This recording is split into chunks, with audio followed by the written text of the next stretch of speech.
Le Mozambique a reçu le 24 octobre 2025 un signal positif de la communauté internationale avec le retrait de la liste grise du groupe d'action financière GAFI où il avait été exclu en octobre 2022. La décision a été prise à l'unanimité lors de la réunion plénière tenue à Paris sur la base du respect des 26 mesures correctives exigées par l'organisation. La ministre des Finances, Carla Loviera, a annoncé que toutes les réformes exigées étaient appliquées, ce qui a conduit le GAFI à reconnaître les progrès du Mozambique dans la lutte contre le blanchiment d'argent et le financement du terrorisme. La sortie de la liste grise se caractérise par la sortie du Mozambique de la liste des juridictions à surveillance renforcée, ce qui fait du Mozambique une amélioration de sa crédibilité dans deux domaines précis, le blanchiment d'argent et la lutte contre le terrorisme. Sur le plan de la politique monétaire, la Banque du Mozambique a annoncé que ses réserves internationales nettes ont atteint un nouveau record en août, atteignant 4 milliards de dollars. Cette augmentation progressive, amorcée en mars après un creux de 3,5 milliards de dollars en février, reflète une évolution positive de la capacité du change du pays dans un contexte toujours marqué par des restrictions d'accès aux devises pour les secteurs économiques. Ça crédibilise les opérations financières et commerciales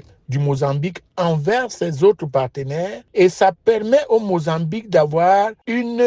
visibilité saine sur le plan international, d'abord sur le plan commercial, ensuite sur le plan financier, ce qui permet au pays d'avoir plus de possibilités de crédit, d'avoir plus de possibilités de faire des affaires à travers le monde sous une base de la confiance. Le gouvernement a annoncé en juin 2025 qu'il avait déjà satisfait à toutes les recommandations pour son retrait de la liste grise du GAFI et que l'objectif était de garantir après ce retrait le maintien de ce statut lors des futures évaluations. Pour le président mozambicain Daniel Chapo, cette décision marque l'ouverture d'une nouvelle page pour le pays en renforçant son attractivité économique et en restaurant la confiance des investisseurs et des marchés financiers internationaux.